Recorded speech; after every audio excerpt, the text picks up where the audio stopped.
Olá, Bruna.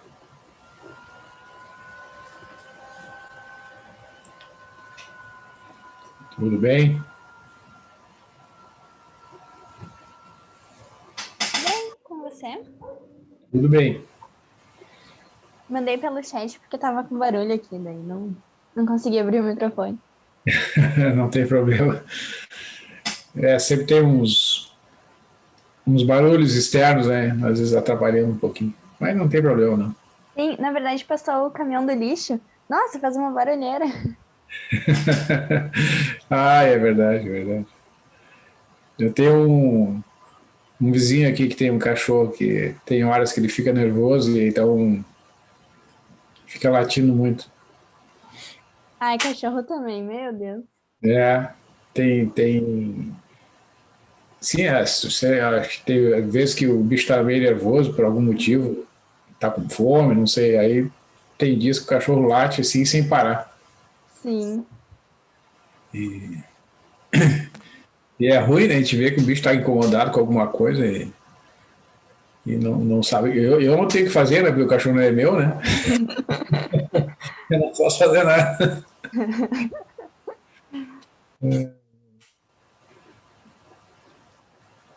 Mas, Bruno, eu estou esperando mais um pouquinho para ver se chega mais algum colega aí, tá? Só mais um minuto. Aham, tá bom.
Bom, é, enquanto espera um pouquinho, vou deixar registrado aqui que nesta semana iniciou, né, o período de avaliação intermediária das disciplinas de graduação.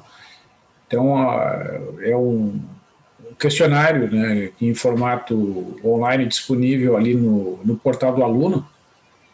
Então, em todas as disciplinas que vocês estão matriculados, vocês podem responder algumas perguntas sobre este formato de aulas que a gente está trabalhando já desde o ano passado, especialmente então a respeito do uso das tecnologias então a Pró-Reitoria de Graduação e a Comissão Própria de Avaliação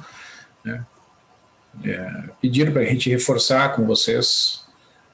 É importante a participação, então, uma hora que der um tempinho, né, entra ali no portal do aluno e tem um link lá que abre para as disciplinas onde vocês estão matriculados, né? Então é um questionário que são 6 perguntas, se não me engano, que você pede para vocês responderem de maneira objetiva e tem um espaço para comentários, sugestões, enfim, né? Então, é importante a universidade, assim como as outras instituições de ensino superior, né, ela obedece a um regramento, né, são orientações que vêm do MEC dos institutos ligados ao MEC, o INEP, por exemplo, que faz as avaliações, né, dos cursos de graduação. Então, as instituições são avaliadas, né, por um conjunto de indicadores, e um dos indicadores é exatamente a participação de alunos, né, nos processos avaliativos. Então, é importante vocês manifestarem ali o que vocês acham que pode melhorar, enfim, os pontos fortes e fracos que vocês acham que deve ser registrado. Então, reforço aqui que, né, é importante essa participação de vocês. E, bem, então eu planejei para a aula de hoje apresentar aqui uma discussão de alguns exercícios que eu postei ali no Moodle há alguns dias, eu acho, mandei uma mensagem para vocês, né? São afirmativas, então, são a respeito desses últimos assuntos que a gente trabalhou, combinação linear de vetores, espaços gerados, subespaços, né? E a ideia, então, é que vocês tentem responder, né, se as afirmativas são verdadeiras ou falsas, cada uma delas, né, tem que responder se é verdadeira ou falsa e fazer uma justificativa, né, elaborar uma justificativa. E isso é importante por vários motivos, né?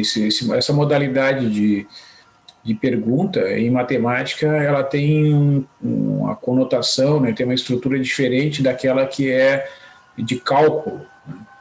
Às vezes, quando a gente é solicitado a fazer um cálculo, por exemplo, eu quero verificar se um conjunto é LI ou LD, bom, a gente faz um determinado cálculo, né, que é um cálculo padrão, digamos assim, né? Mas olá, Eduardo, mas nas questões de verdadeiro ou falso, né, é um outro tipo de pergunta, porque é outro tipo de questão, porque ela não é uma questão que necessariamente leva a um cálculo direto, né? Então, a ideia dessas afirmativas é que vocês tentem descobrir, né, uma linha de pensamento, um raciocínio que permita vocês chegarem à conclusão se aquela afirmação é verdadeira ou falsa e com uma justificativa. Então, isso também é importante, vocês desenvolverem essa habilidade, né, na formação de vocês não só pelo fato de que depois, eventualmente, vocês virão a trabalhar como professores ou como matemáticos em algum lugar. Então, se vocês tiverem que justificar alguma coisa, né, vocês têm que trabalhar essa forma de justificativa também, né? E até porque nas provas que são usadas, né, também como medida de qualidade da formação dos alunos que frequentam cursos superiores, né, no Brasil inteiro, um dos indicadores é a prova do ENAD, né, que tem na sua estrutura questões de diversos tipos. Tá? Na formação das questões do ENAD, as questões das provas são formuladas com diferentes padrões. Né? Então, tem questões objetivas que levam a cálculo, tem questões dissertativas e tem questões de verdadeiro ou falso. Né? Então, é importante vocês também trabalhar essa habilidade, né, de identificar se uma determinada afirmativa é verdadeira ou falsa e por quê, né? Então, é por isso que eu optei, então, nessa lista de exercícios, por essa modalidade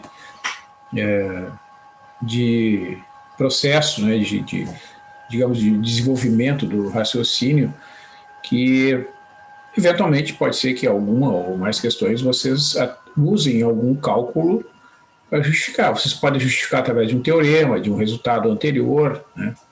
Então, diversas são as possibilidades para justificar se uma afirmativa é verdadeira ou falsa, tá bom?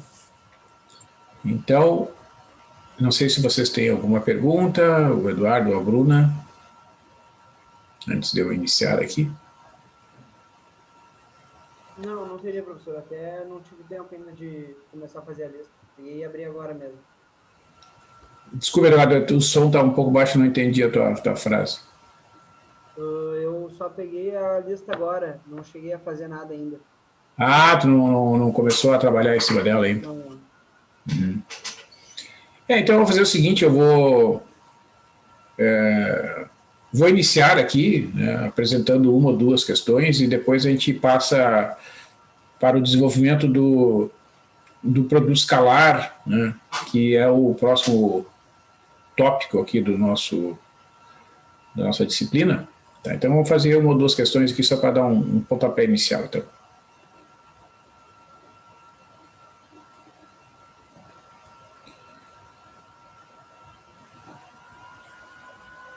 Bom, só antes de eu começar aqui, falar um pouquinho sobre a organização aqui do Moodle, né, importante, porque... Então, aqui, né, esses textos são esses que a gente vem usando em aula, né, então eu gero o PDF do conteúdo, né, então nessas últimas aulas a gente falou sobre conjuntos LI/LD, bases, né, combinação linear de vetores, espaços vetoriais, né, a gente fez duas aulas aqui sobre espaço, eu falei sobre subespaço também, né. Então, aqui esse material está disponível aqui no tópico material de apoio, né. Então, a atividade de avaliação foi um trabalho até agora. Tem exercícios, então, essa última lista que eu chamei de lista 3, né, que é constituída de afirmativas sobre subespaços vetoriais.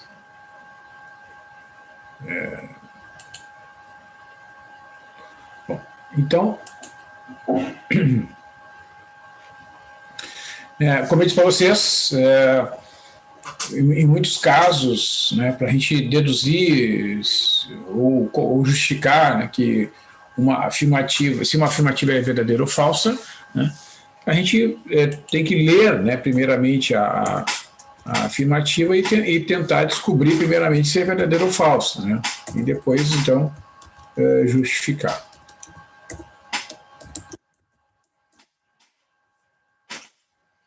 Bom, então, está dito assim, a reta y igual a x é um subespaço vetorial do R2 gerado pelo vetor v igual a 1, 4. Esse é o que está dito ali, né? Então, observar que qual é a condição, né, para um subconjunto do R2 ser um subespaço vetorial.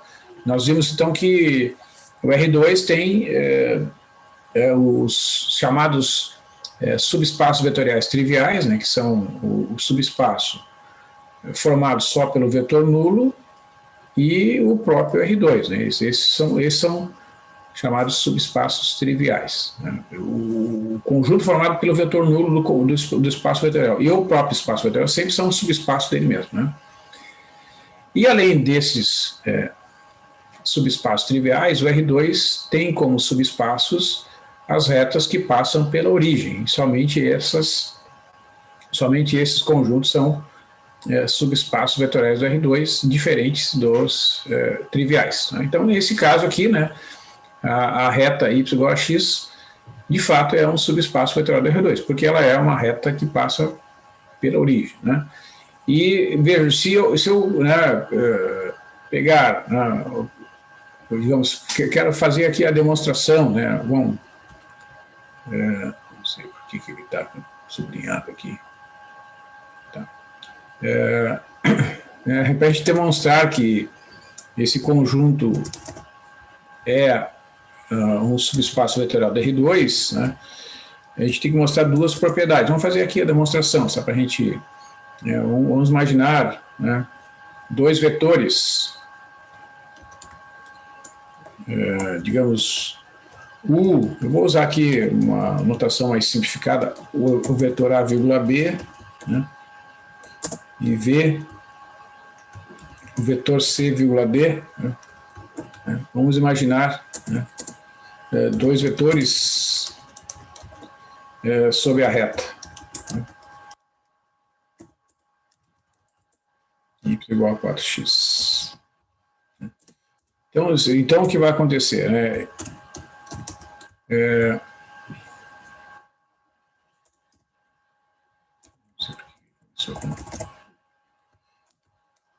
Então,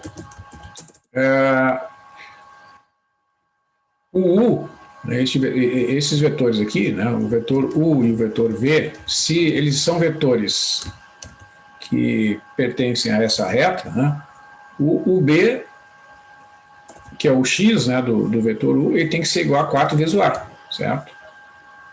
E o D, que é a coordenada, que é o y, né, do vetor V, tem que ser igual a 4 vezes C, né, porque essa é a condição, né, para que um determinado vetor esteja sobre essa reta, né? O y tem que ser igual a 4x. Então, se eu somar os dois vetores, né, que a condição é, primeiro, dados os dois vetores, a soma tem que estar lá dentro. Então, vamos somar o u com o vetor v. Né? Ora, somando esses dois vetores, vai dar a mais c e 4a mais 4c, que é a mesma coisa que a mais c e 4 vezes a mais c. Então, o y,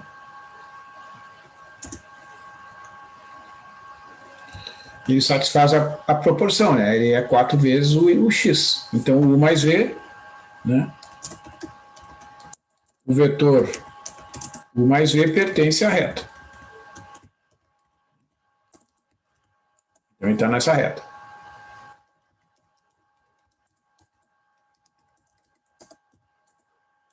Certo? Bom, segundo lugar, né?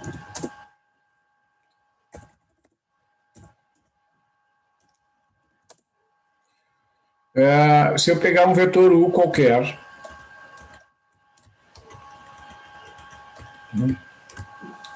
um vetor qualquer da reta,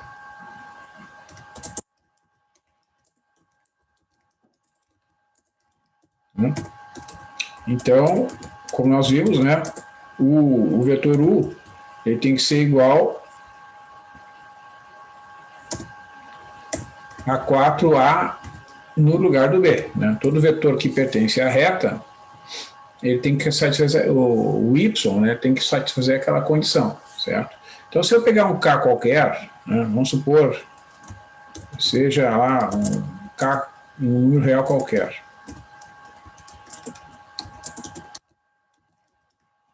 Então, quando eu multiplicar, né, o k vezes u, vou escrever aqui, a notação bonitinha aqui. Se eu fizer k vezes u, vai multiplicar o k por cada uma das coordenadas. Vai ficar, então, k vezes a. E como a multiplicação é multiplicação de números reais, é comutativa e associativa, eu posso escrever como 4 vezes k vezes a. Ou seja, o y deste vetor aqui, o y desse vetor aqui satisfaz a proporção, né? Ele é 4 vezes o x. Então, esse vetor pertence à reta.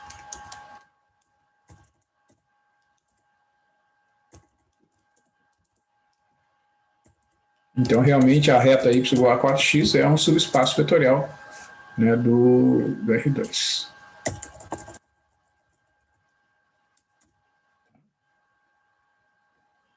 Então, a conclusão afirmativa é verdadeira. Então, esse é mais uma vez, né, um exemplo que a gente pode comprovar para qualquer reta que passa pela origem, vai satisfazer essas duas condições. Então, todas as retas que passam pela origem realmente são subespaço. E por que é gerado pelo vetor 4, 1, 4? Né? Observa, isso aqui é da própria definição. Ó. Todo vetor que pertence ao espaço, né? Ó, ele é um número A, ó, ele é um número A multiplicado pelo vetor 1, 4. Né? Então, todo vetor da reta y igual a 4x, necessariamente é um vetor que é um múltiplo do vetor 1, 4. Né? Por exemplo, lá, vamos pegar um exemplo aqui, né? Ó, o 2, 8. Né? O 2, 8 é um vetor da reta. Certo?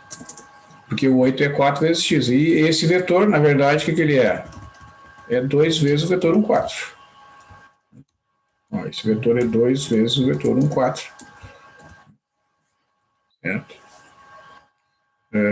O vetor 0, 0, por exemplo. Né? Ó, o vetor 0, 0 é um vetor da reta.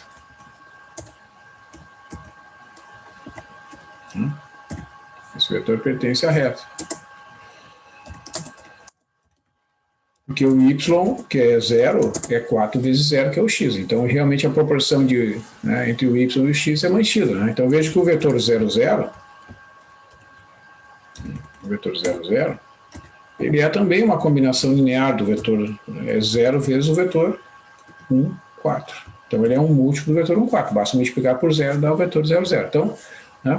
E assim por diante. Todos os vetores que estão sobre essa reta, né, são múltiplos do vetor 1, 4. Portanto, a afirmativa é verdadeira nas suas duas partes. Né? É um subespaço vetorial da R2 e é gerado pelo vetor 1, 4. Né?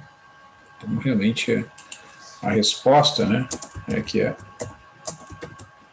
dentro do parênteses, a gente tem que colocar a letra V. Alguma pergunta aí, pessoal, sobre este exemplo, esse exercício?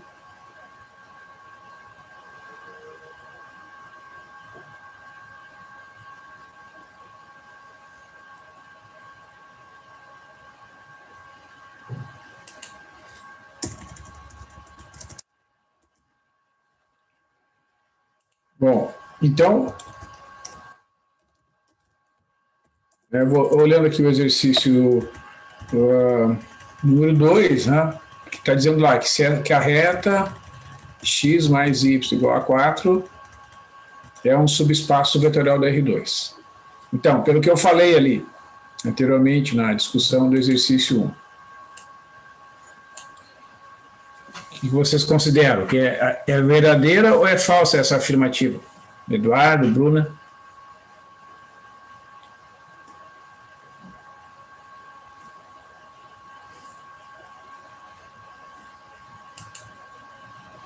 Eduardo acredita que é falso. O que, Eduardo? Fala aí para nós por que tu acha que é falso.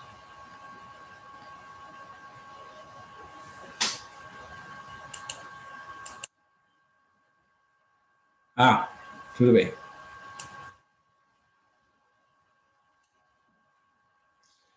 Isso, porque a reta não passa pela origem, exatamente. Se a gente, o ponto 0, 0, né, não pertence a essa reta. Porque 0 mais 0 é diferente de 4. Né? Então,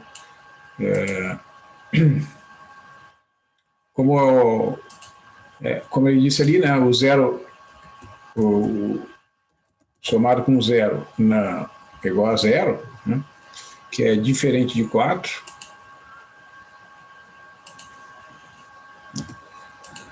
Então, como é uma reta que não passa pela origem, não é um subespaço vetorial da R2. Né? Por que vai acontecer? Né? Em primeiro lugar, essa justificativa já é suficiente, tá? Porque para ser um subespaço,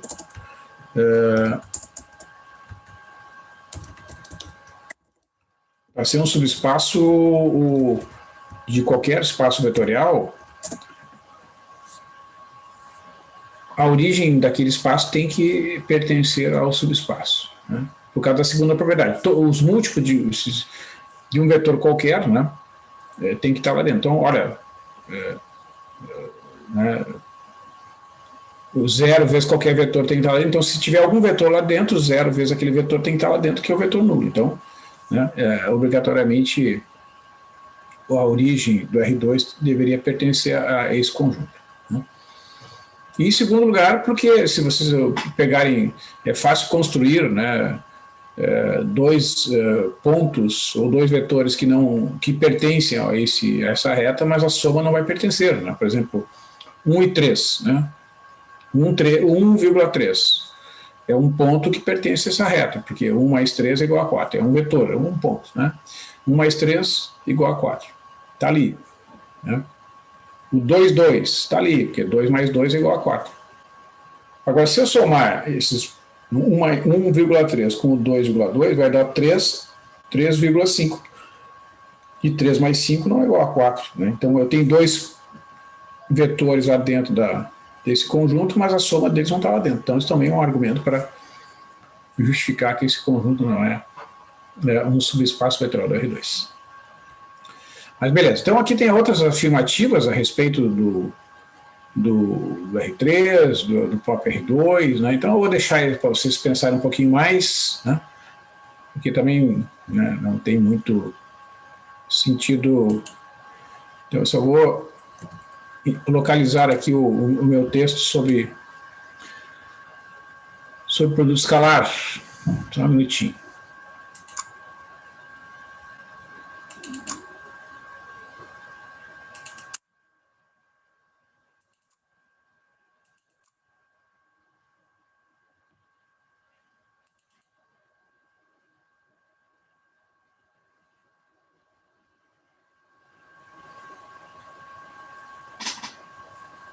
Tá, então, enquanto eu abro ali.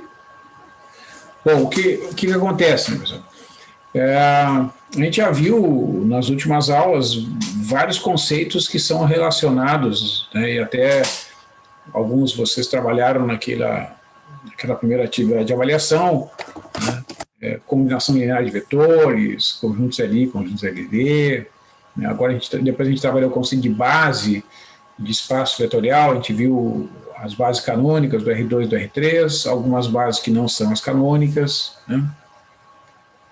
E a ideia, então, é que as bases, né, elas são um conjunto mínimo exato e suficiente de vetores que, através das suas combinações lineares, geram todo o espaço vetorial. Então, a base canônica, a base formada pelo 1, 0, 0, 1, né, tu faz todas as combinações lineares possíveis e imagináveis com esses dois vetores, tu gera todo o R2. Né? O R3, a base canônica, 1, 0, 0, 0, 1, 0, 0, 0, 1. Esses três vetores combinados, né, são multiplicados por quaisquer números e somados e tal, dá como origem todo o R2. Né? Eles resultam no espaço vetorial que é o R3.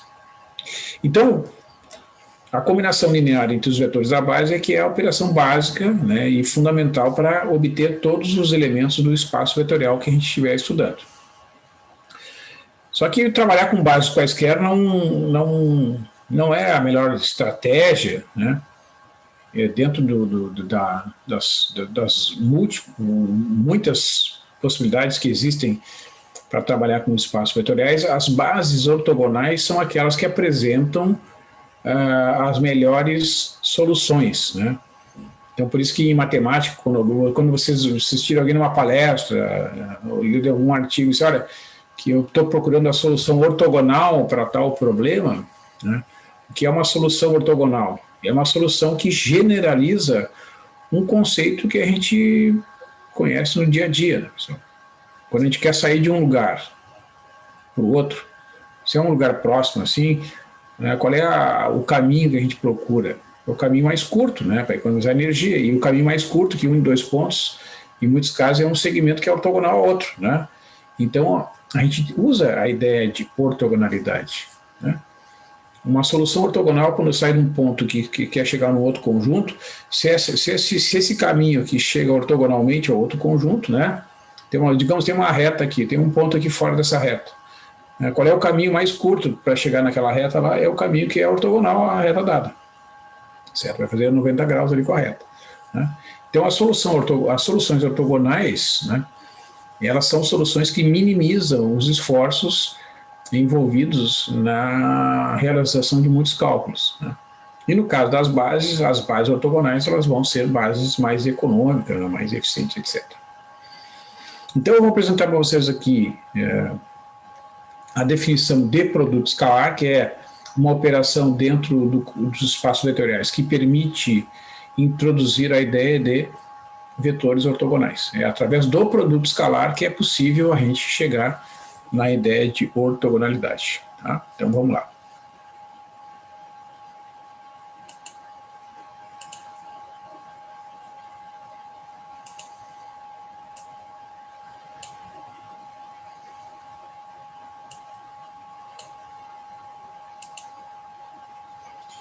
Bom, então assim, o produto escalar, né, dentro da matemática, é uma operação que possivelmente você já conhece, se você já fizeram cursos de cálculo 3, cálculo 4, né, Quando se trabalha, por exemplo, derivada direcional, né? Quando se calcula a derivada, o máximo da derivada direcional, né? Quando se calcula integrais de linha, integrais de superfície, a gente usa o produto escalar, né?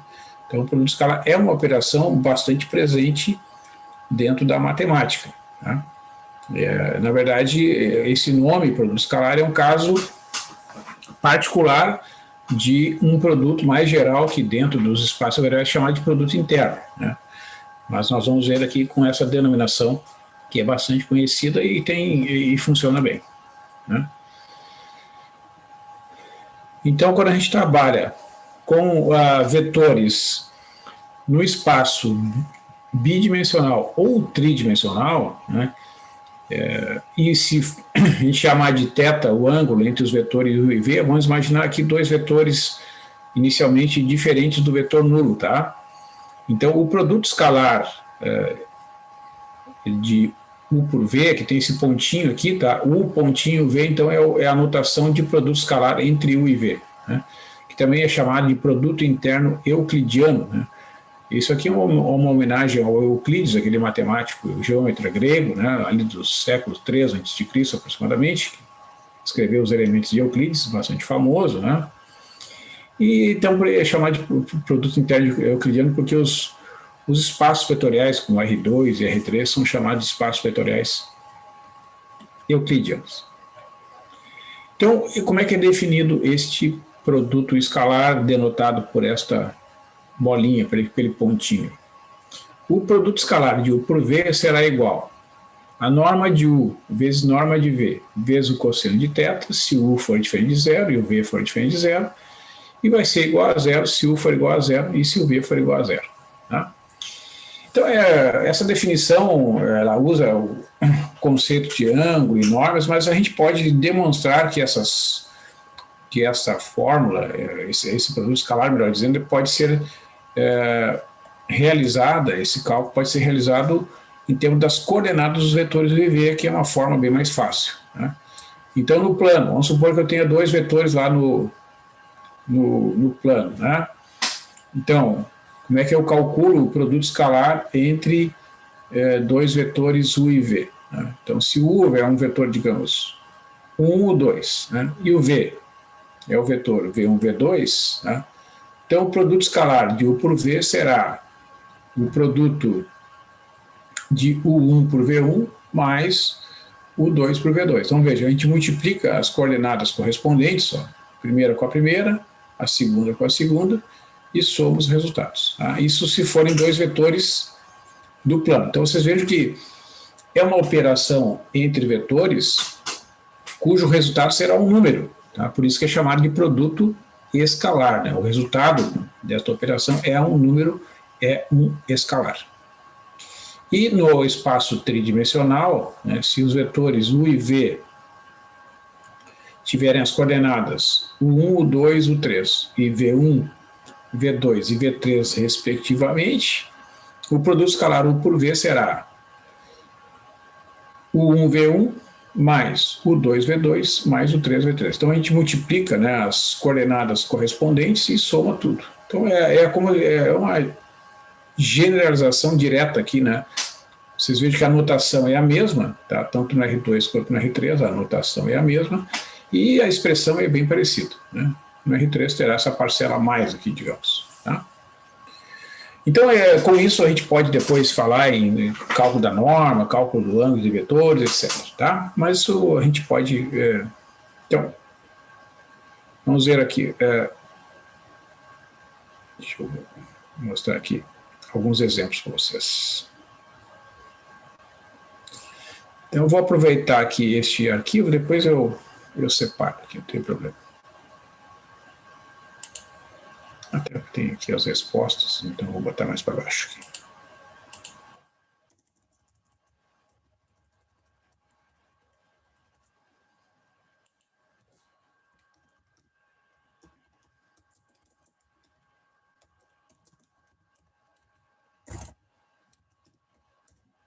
Então, eu vou começar aqui com exemplos de produto escalar, né?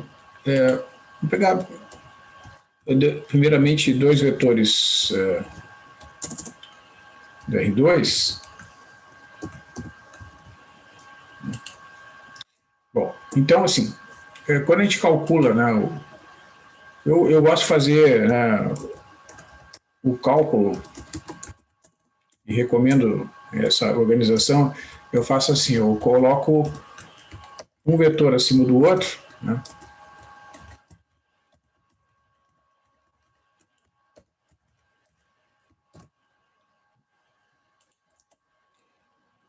e depois eu vou fazer o produto escalar, né, fica mais fácil de fazer o desenvolvimento. Uma outra linha ali.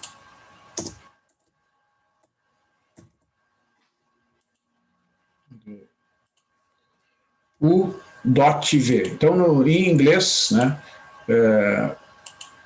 ponto é dot, né, então o produto escalar nos livros de língua inglesa costumam chamar essa operação de dot, né. Então vai ficar 1 vezes 2 mais 1 vezes 3, que é igual a 5. Né? Então está aí, né, o produto escalar desses dois vetores.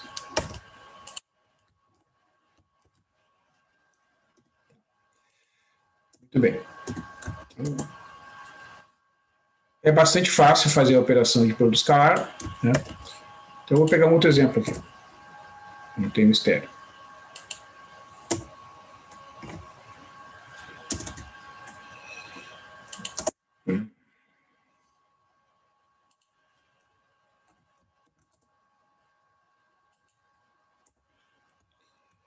Eu vou alterar esse vetor aqui, ó, vou pegar o vetor menos 1.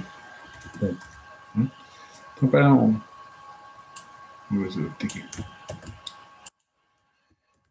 Vou fazer aqui aquela mesma organização ali, né? Ó. Vou copiar aqui o vetor U.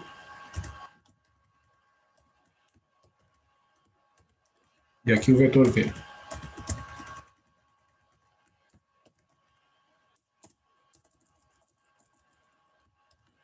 Certo? Então, o vetor U dot V, né, o vetor U, produto escalar, o vetor V, será 1 vezes menos 1, mais 1 vezes 1, né, menos 1 mais 1, que é igual a zero. Tá? Então, nesse caso, né, o produto escalar deu zero.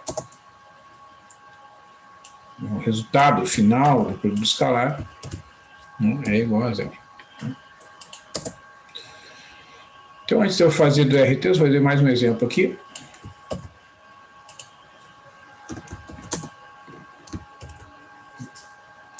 Vou pegar os vetores, sei lá, 1 e 2, e o vetor menos 1, menos 3. Então, o produto escalar desses dois vetores será calculado assim, né? Vou botar aqui.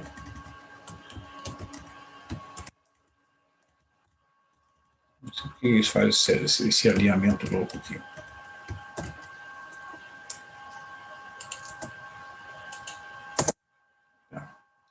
Então, o produto escalar vai dar negativo, né? Porque, olha só, vai ficar 1 vezes menos 2, né? Mais 2 vezes menos 3, né?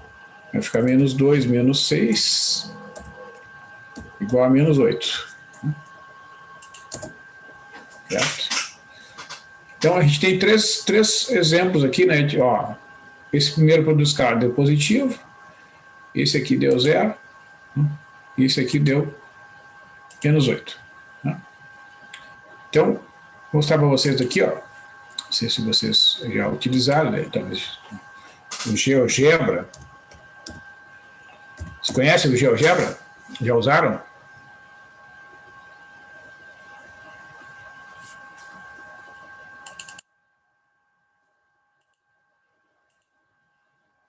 A Bruna disse que sim. O Eduardo também. Então tá.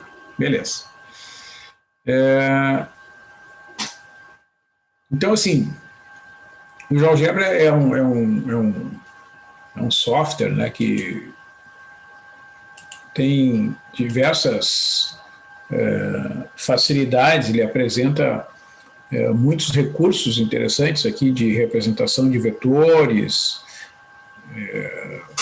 equações, a gente pode desenhar retas, desenhar elipse, parábola, hipérboles, né? Diversos conjuntos, identificar um ângulo, né? Pode fazer uma figura com texto ali, um comentário, né? É um software bem legal. E então, por exemplo, nesse caso aqui, né, no nosso primeiro exemplo, se eu quiser desenhar esses dois vetores, ó, o vetor U1 e o vetor V, o 2, 3, né?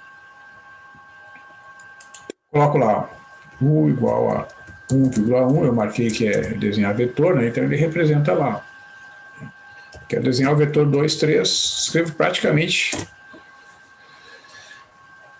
como se a gente escreve à mão, assim, né? Então ele desenha ali, ó, né? O vetor 1 sai da origem, né? O padrão então sai da origem e chega então no ponto 1, a flechinha apontando ali, né? No sentido que sai da origem e chega no ponto 1. O vetor 2, 3, né?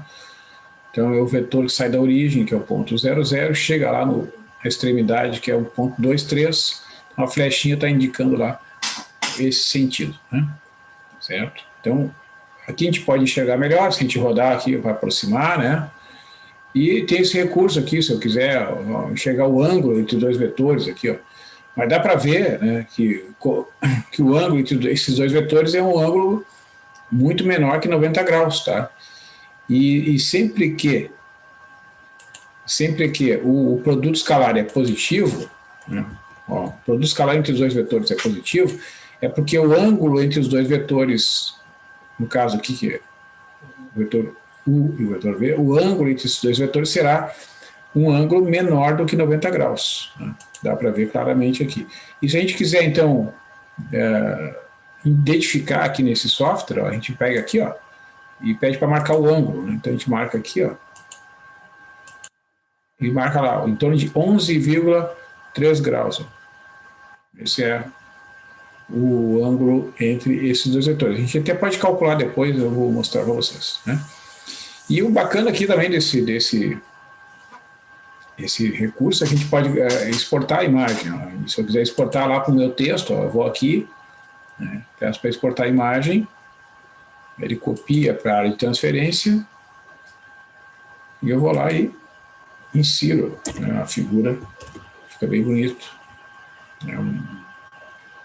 Esse recurso é bem legal para fazer um trabalho, né, a gente pode colocar um comentário aqui dentro do próprio texto, ó, dentro da própria figura, que se eu quiser inserir um texto aqui assim, ó, aqui, ó, vai no penúltimo botão ali tem inserir um texto, né? Aí tu pode ir lá e fazer algum comentário.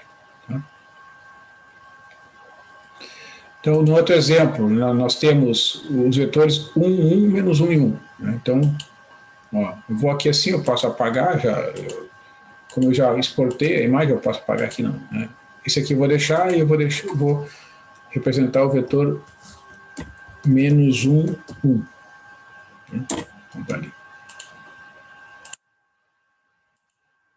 Então, vocês vejam, né, que esses vetores aqui são vetores ortogonais, né? O ângulo entre eles é de 90 graus. Ó. Isso acontece quando o produto escalar entre dois vetores é igual a zero. Então, é por isso que o produto escalar é tão importante dentro da matemática, porque através do produto escalar eu consigo identificar quando é que dois vetores são ortogonais. Isso vai acontecer quando o produto escalar entre eles for igual a zero. Né? Então, aqui a gente vê claramente nessa representação gráfica aqui, ó, né? Já pode até inserir o ângulo, que a gente vai aqui assim, ó. Tem que cuidar, né? Aqui nesse software, às vezes ele pode representar o ângulo fora. Se ele fizer isso, está errado, tá, pessoal? Eu vou apagar aqui, ó. Vamos ver se vai acontecer isso aqui. Se eu inverter a ordem, ó, vocês vejam que ele pega a parte de fora. Eu não sei por que nesse software eles permitem um ângulo acima de 180, tá? Porque isso está errado. Né? Dentro dos livros de matemática, né? Dentro da álgebra linear, dentro da geometria analítica, né? o ângulo entre dois vetores não nulos é sempre um ângulo entre 0 e 180 graus. Tá? Neste caso aqui é um ângulo exatamente igual a 90. Então, para eu desenhar corretamente, eu tenho que, neste exemplo aqui, começar com o vetor U e depois marcar o vetor V. Daí ele marca lá o ângulo que é de 90 graus. Né? Então, vamos exportar aqui para ilustrar o nosso texto lá.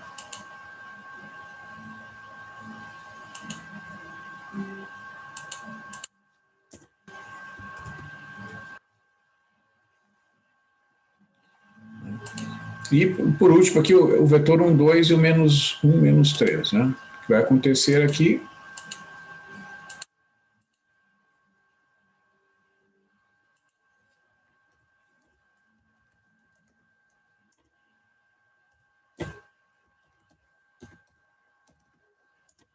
Ó, aqui são vetores que têm um ângulo quase de 180 graus aqui.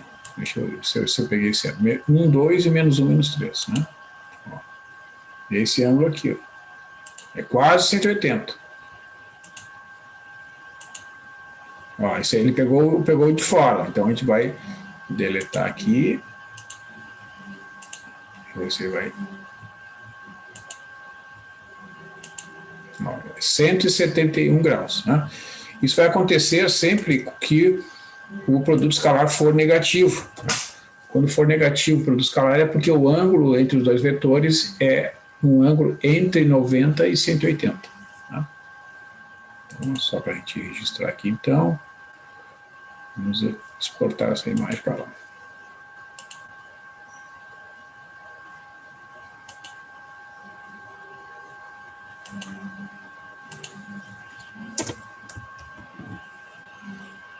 Muito bem. Então, agora vamos ver alguns exemplos no R3.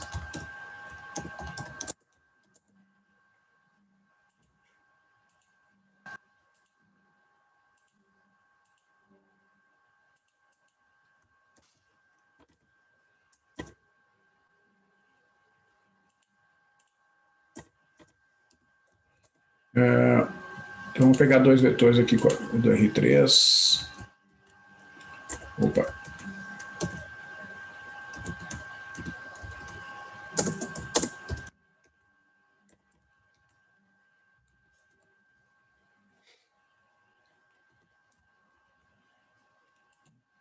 Então, olha só, para eu calcular, então, o produto escalar, né, de dois vetores do R3, a mesma coisa. Eu vou deixar alinhados os vetores aqui, para a gente fazer o desenvolvimento de uma maneira mais simples.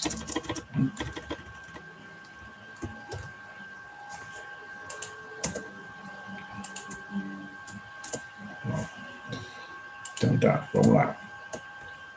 Como é que eu calculo, então, o produto escalar de U por V?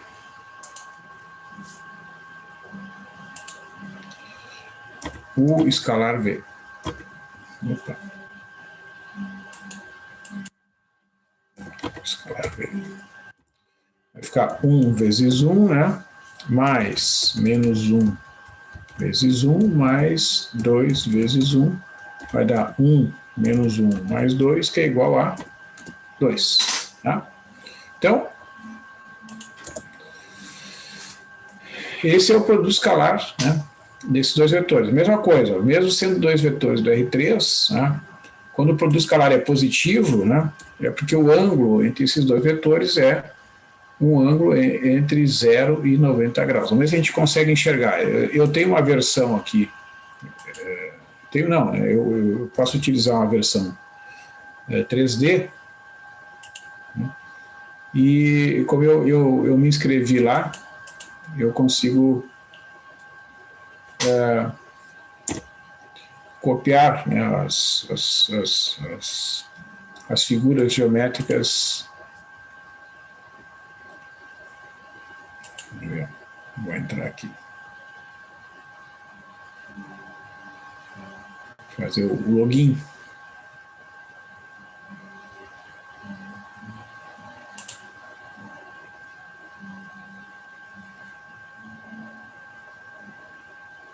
Vamos ver se vai dar certo aqui.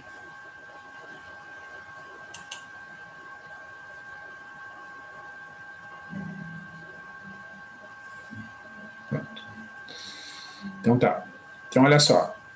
Tá, eu até faço um comentário que se vocês quiserem se cadastrar, não sei se vocês já estão, né? Se já estão, não precisa se cadastrar de novo, mas a vantagem é que fazendo o cadastro aqui, no 3D, os gráficos vocês podem compartilhar com outros documentos, né? Vocês podem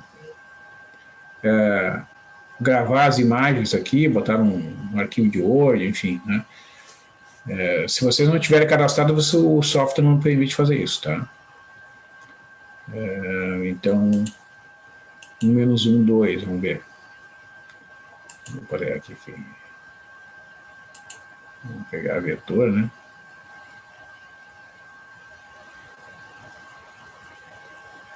Aqui.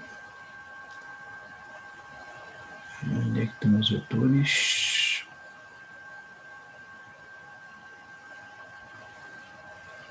Vetor. Mas aqui, será que não? Ah, tá aqui. Tá. Deixa eu botar aqui. Vamos ver se vai dar certo. -1 e 2. Ó. Aí desenhou o vetor lá. Tá? Qual é o outro? 1, 1, 1. Ah, esse aqui é o... Bom, eu vou trocar o nome só. 1, 1, opa. 1, 1, 1. Ali. Né? Eu acho que é o dot, ó. Dot e o vírgula V. Geralmente, ó, tá vendo, ó? O produto escalar é comando dot. Aí depois que a gente digita, ele só apresenta o resultado lá. Então aqui, ó, se eu quiser olhar o ângulo, né?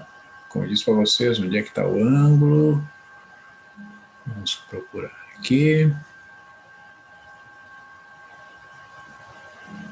Ó, ângulo. Vamos ver. Ó. E a gente pode, então, girar aqui a figura. Ó. Dá para ver direitinho ali o ângulo entre os dois vetores. Né? Então, em determinadas posições, a gente consegue enxergar em linha sólida. Né? Então, acho que é uma boa, né, vocês utilizarem esse recurso aqui. Né? Aí tem as opções de compartilhar ali a figura, tá? Depois a gente pode trabalhar isso melhor. Né? Muito bem.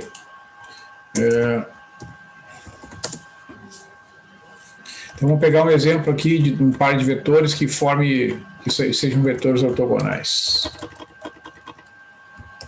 Ó. Isso aqui seria o exemplo 5, né?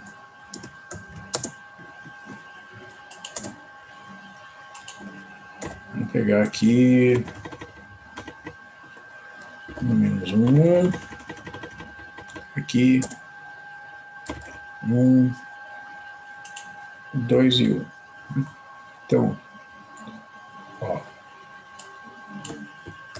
eu calcular o produto escalar desses dois vetores, né? Então, vou colocar aqui o vetor U, aqui o vetor V,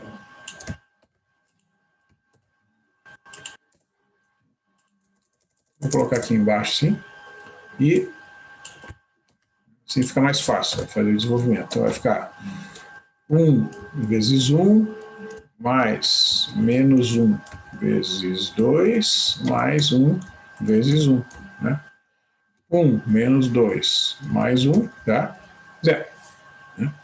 Então, realmente, né, esses dois vetores são vetores ortogonais. Né? São vetores que a gente vai ver que o ângulo entre eles vai ser igual a 90 graus. Né? Certo? Então, tanto no R2 quanto no R3, quando o produto escalar entre os dois vetores for igual a 0, a gente vai dizer que os vetores são ortogonais. Né? Então, né? Vetores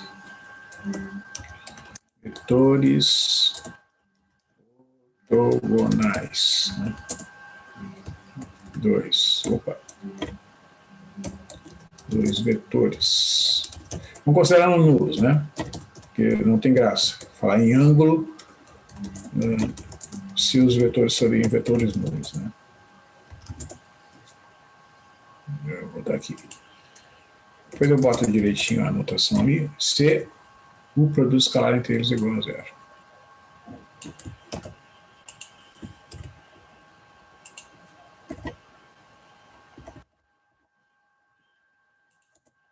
Então, quando o produto escalar entre dois vetores for igual a zero, né, é porque eles são ditos ortogonais, né?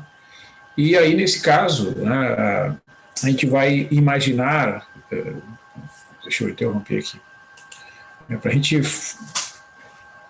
digamos, visualizar, né, essa propriedade, a gente vai pensar primeiro em vetores do R2 e vetores do R3. Né?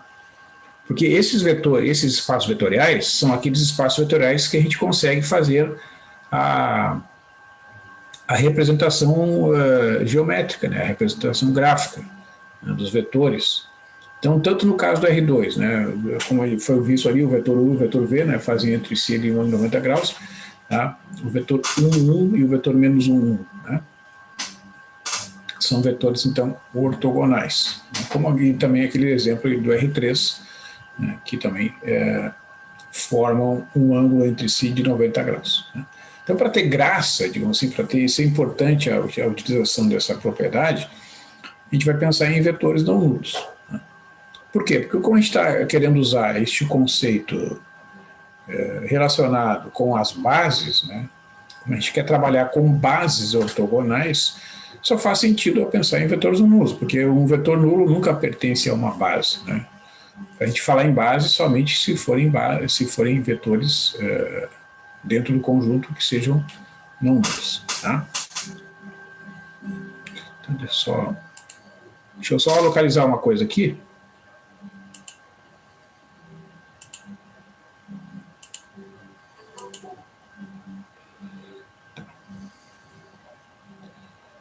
Só um minutinho aí.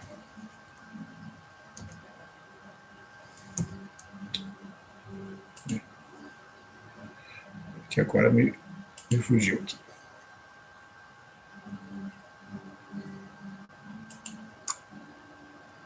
Só um minutinho.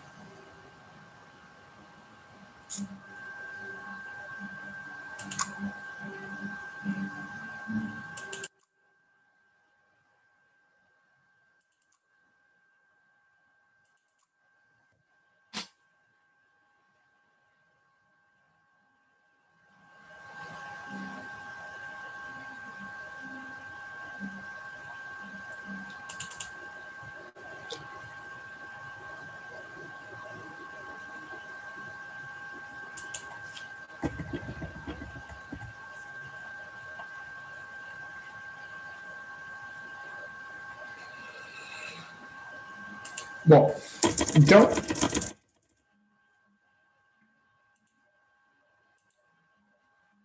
o nosso, né, o objetivo aqui, como eu falei, tá, é estabelecer uma relação entre o conceito de base e a propriedade da ortogonalidade. Isso, então, remete ao conceito de base ortogonal. Então, uma base dita ortogonal, se for uma base, né, se for um conjunto gerador do espaço vetorial e for formada por vetores ortogonais. O que significa isso? Que 2 a 2 os elementos serão ortogonais. Tá? Então, digamos que seja um conjunto com 2 vetores. Bom, aí o primeiro vai ser ortogonal com o segundo e pronto. Né? Mas se for um conjunto com 3 vetores, o primeiro tem que ser ortogonal com o segundo, o primeiro tem que ser ortogonal com o terceiro e o segundo tem que ser ortogonal com o terceiro, porque a propriedade da ortogonalidade, ela é uma propriedade entre pares de vetores, né? Eu tenho que verificar para cada par dentro do conjunto, certo? Então, eu vou mostrar isso através de alguns exemplos aqui.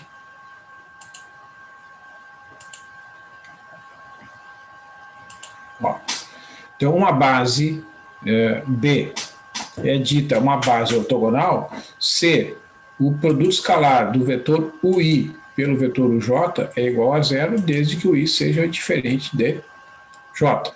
Tá? Então, por exemplo, esse conjunto aqui, ó. Esse conjunto é um exemplo de uma base ortogonal do R2. Né? Por quê? Ó. Ó, vamos chamar isso aqui de vetor U. Isso aqui é aquele conjunto que nós vimos ali antes, né? Esse aqui é o vetor U. Esse aqui é o vetor V.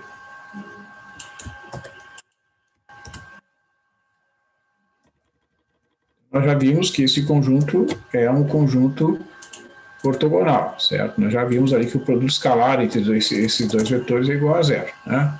Nós sabemos que é um conjunto ortogonal. E por que é uma base, né? Por que esse conjunto, primeiramente, é linearmente independente, né? Ó.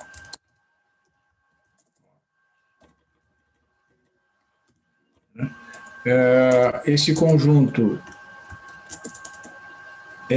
o conjunto é LI, vamos escrever assim, o conjunto é LI, vamos escrever aqui, linearmente independente, né? Por quê?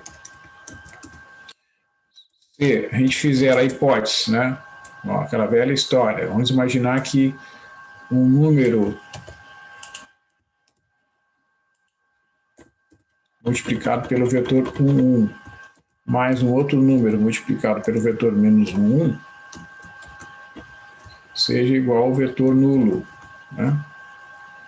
Então, o que vai acontecer aqui, né? A gente desenvolvendo essa multiplicação, a gente vai ter aqui, primeiramente, né? Vai dar o vetor A, vírgula A, né? E aqui vai dar o vetor menos B, vírgula B, usando a definição, né, de multiplicação de vetor por escalar, né? Então, aqui do lado direito é o vetor nulo, né? Então, o que vai acontecer? Se eu fizer a soma desses dois vetores, né, aqui na primeira coordenada resultará A menos B, e aqui na segunda coordenada A mais B, né? E aqui vai dar o vetor nulo. Então, o que vai acontecer? O nosso velho sistema aquele, né? Mas é bom a gente ter claro que este é o caminho, independente da gente conhecer ou não, né? O exemplo, esse é o caminho que tem que ser usado em qualquer caso, né? Aqui vai dar A menos B igual a zero, e aqui vai dar A mais B igual a zero, certo? Somando as duas equações, eu elimino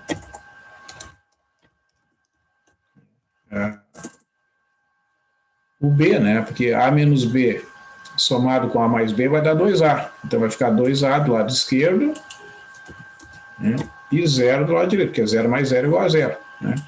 Então, né, aí eu concluo que o A é 0 dividido por 2. 0 dividido por 2 que é igual a zero, né? Substituindo na primeira equação, eu vejo que, ou na segunda que é mais fácil, né? Eu concluo que eu terei 0 mais B igual a zero, né? Logo, o B igual a zero é a única solução. A igual a zero, B igual a zero. Quando isso acontece, o conjunto é LI, né? Então, a única solução da combinação linear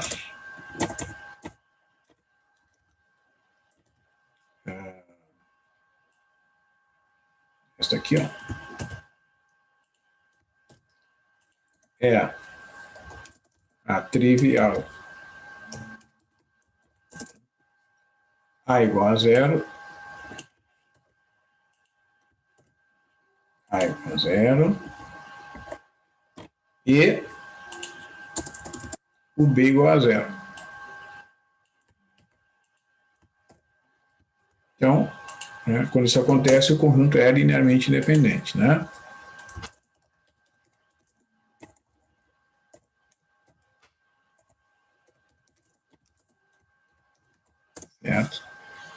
E, além disso, gera todo R2. E como é que a gente prova isso, né? Provemos que o dado gera o R2. Depois eu ajeito. Então, o que eu tenho que provar aqui, né, pessoal? Aqui eu tenho que provar o seguinte. Que essa combinação aqui, vou pegar só essa parte aqui, ó. Então, dado um vetor qualquer xy, esse vetor é uma combinação linear dos vetores do conjunto B.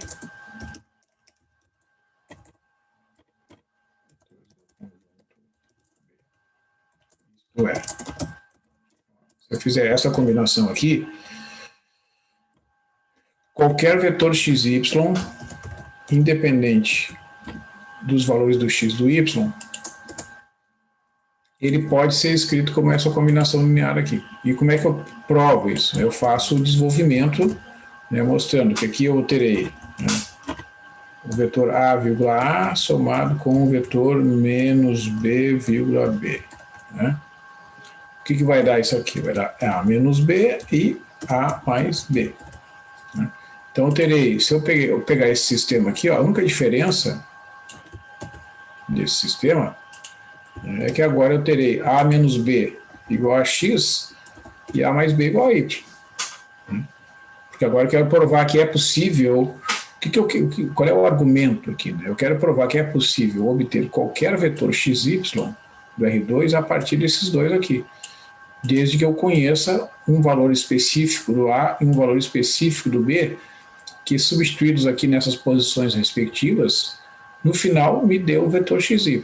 Para que isso aconteça, eu tenho que resolver esse sistema. Então, eu vou fazer o mesmo procedimento. Ó. Eu vou somar as duas equações. Né? Então, o que vai acontecer? O B vai desaparecer e eu terei 2 vezes o A igual a x mais y. Certo? Ou seja,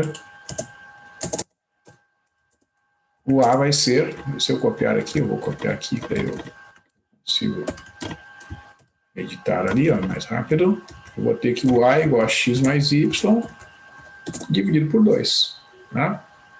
Então eu achei, né, eu descobri quanto é que vale o A. Ele vale x mais y sobre 2. Porque observa que nesse sistema aqui, quem é a incógnita? Quem são as incógnitas? A e B. Bom, aí substituo na segunda equação, ou na primeira, tanto faz.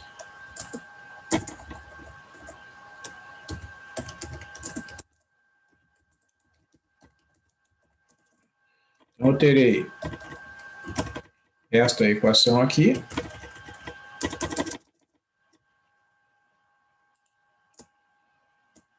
No lugar do A, eu vou escrever isso aqui.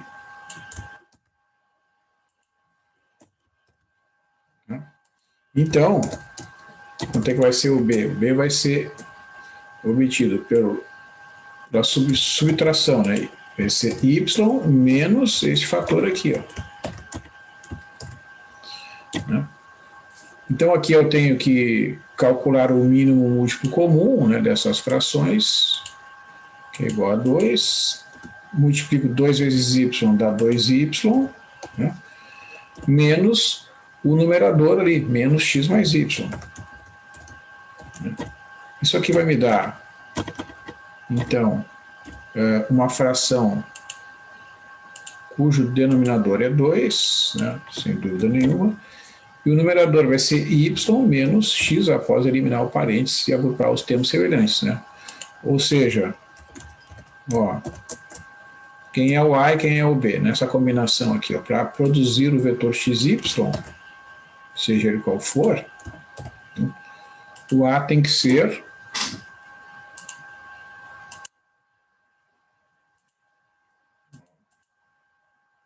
x mais y sobre 2.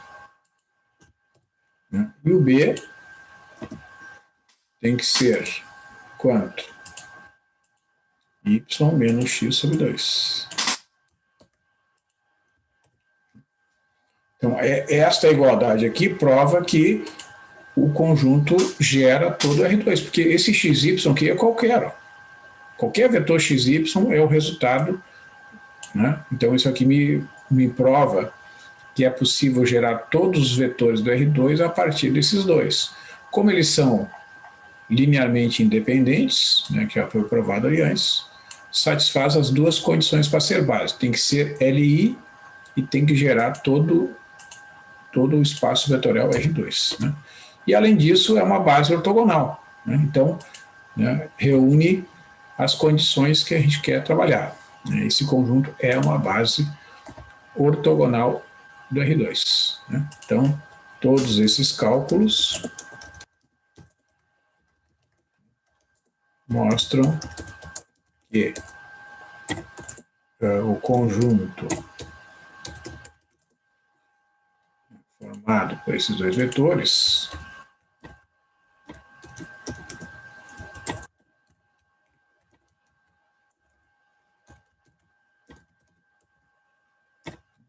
esse conjunto é uma base ortogonal do espaço vetorial R2.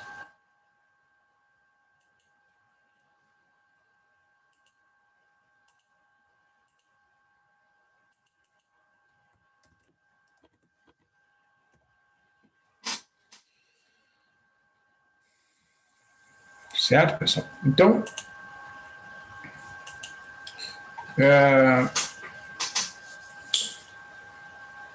a gente viu esse exemplo aqui do R2, né, mostramos que o conjunto é uma base ortogonal do R2. Né? Então, o raciocínio é semelhante para uma base do R3. Se eu quiser provar que um conjunto é uma base ortogonal do R3, eu tenho que provar essas três coisas que foram vistas ali. Eu tenho que mostrar que o conjunto é linearmente independente, eu tenho que mostrar que ele gera todo o R3 e tenho que mostrar que os vetores são ortogonais 2 a 2. Tá? Então eu vou fazer isso na próxima terça-feira, né? Eu vou encerrar por aqui. Eu peço que vocês pensem bastante neste exemplo, porque agora, né, a gente vai passar a trabalhar com estas propriedades das bases ortogonais. Então, vocês, como é que eu vou dizer assim, deve pensar, né, deve enxergar que a ortogonalidade é uma propriedade desejável, é bom que a base seja ortogonal. Né? É só olhar a nossa volta aqui, né, pessoal? É só olhar essa figura geométrica que a gente está vendo aqui, onde vocês estão me vendo, né? É um retângulo, certo? Vocês estão vendo ali uma prateleira, ali uma estantezinha, ela tem um formato, né? Tem presente o ângulo de 90 graus em vários pontos, né? Essa mesinha onde eu estou, aqui o meu computador, aqui, né? Ela é uma mesa retangular. Né? Os cadernos que a gente usa, os livros, né, que a gente utiliza, tem formato retangular, o celular, que a gente usa bastante, né? Por que isso? Porque isso acaba sendo uma solução mais econômica. Tá? Não é porque a ortogonalidade é bonitinha, ou porque... Não. É mais econômica em diversos aspectos. Né? Na segurança. Né? Se vocês construírem, né, uma casa com ângulos diferentes de 90 graus, vai ser muito difícil ela se sustentar. Né? É impossível? Não. Né? Não é impossível, mas é mais difícil. E tanto é que existem algumas experiências. Aqui em Porto Alegre mesmo, se vocês forem ali no Borges de Medeiros, tem um complexo administrativo ali do Estado, né? Que é aquele prédio que tem uma das paredes, assim, que é uma rampa em formato de uma parábola, né? Aquilo é uma experiência, né, arquitetônica interessante, né? Para quem conhece o campus da Unicinos, ali no campus tem um prédio em formato circular, né? Certo? Mas se vocês olharem assim, né, ao redor, assim, das cidades que a maioria das pessoas, onde as pessoas em sua maioria moram, né? nos prédios que a gente se frequenta, prédios de serviços, lojas, bares, restaurantes, né? Em sua maioria, né, usam construções com paredes ortogonais, com paredes que fazem entre si ângulos de 90 graus. Né? Então, essa tradição ela vem de longa data, né, porque exatamente, né, ela demonstrou ter várias características que são vantajosas comparadas com aqueles conjuntos que não têm esta propriedade. Tá?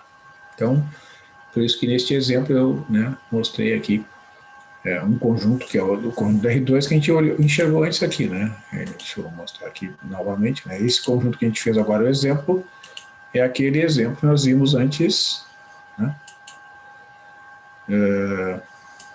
Eu acho que está aqui, né? Nesse próprio documento.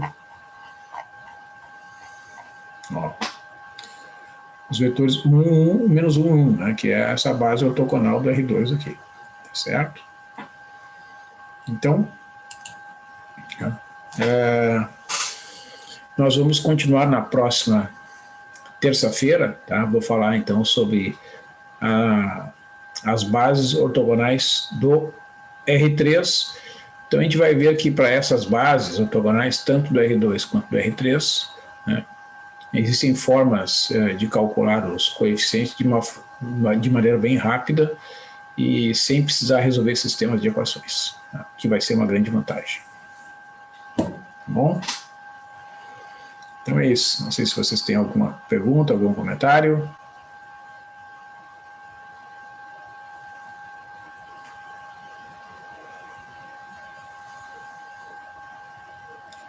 Então tá. Uma boa noite e até terça que vem.